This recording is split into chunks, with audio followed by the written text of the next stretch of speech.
இப்போ நண்பர்கள் சிநேகிதர்கள்லாம் ஒரு நல்ல ஒற்றுமையான வரக்கூடிய ஒரு காலகட்டமாக இருக்கும். நமக்காக எல்லாம் முன்னாடி வந்து செய்யக்கூடிய ஒரு சூழ்நிலை இருக்கும்.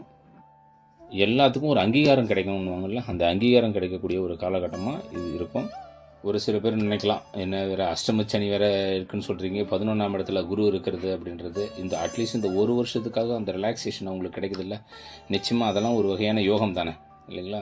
அதுக்கப்புறம் நிறைய கிரக பயிற்சிகள் இருக்கலாம். நம்ம ஜோதிட ரீதியான தசாபுத்திகள் நமக்கு வலிமையாக இருக்கும்போது இந்த அஷ்டம சனியை ரொம்ப எளிமையாக நம்ம கடந்து வந்துட முடியும். சொல்லியிருக்கேன், நிறைய உழைக்கணும், எக்ஸசைஸ் பண்ணணும், வேர்வை துளி வெளியில் வர அளவுக்கு நம்மளோட உழைப்பு இருந்ததுன்னா இந்த அஷ்டம சனியை நம்ம ரொம்ப எளிமையாக கடந்து வந்துடலாம். ஆலங்குடி குரு பகவானோட வழிபாடு செய்யுங்க. முடிஞ்சால் திருச்செந்தூர் முருகப்பெருமானோட வழிபாட்டுக்கு போயிட்டு வந்து ஒரு முறை சாமி கும்பிட்டு வந்தால் நல்லாயிருக்கும். இல்லை அதுவும் போக முடியல அப்படின்றவங்க அருகாமையில் உள்ள முருகர் கோயிலில் விநாயகருக்கு ஒரு விளக்கு, முருகப்பெருமானுக்கு ஒரு விளக்கு போட்டு, நவகிரகத்தில் உள்ள குரு பகவானுக்கு விளக்கு போட்டு வழிபாடு பண்ணுங்கள்.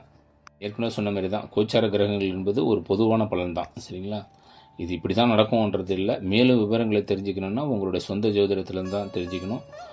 நீங்கள் அருகாமையில் உள்ள ஜோதிடர்கள் இல்லை உங்கள் குடும்ப ஜோதிடர்களை தொடர்பு கொள்ளலாம். இல்லை டிஸ்கிரிப்ஷனில் என்னுடைய நம்பர் கொடுத்துருக்கேன், நீங்கள் தொடர்பு கொண்டு என்னிடம் பேசலாம்.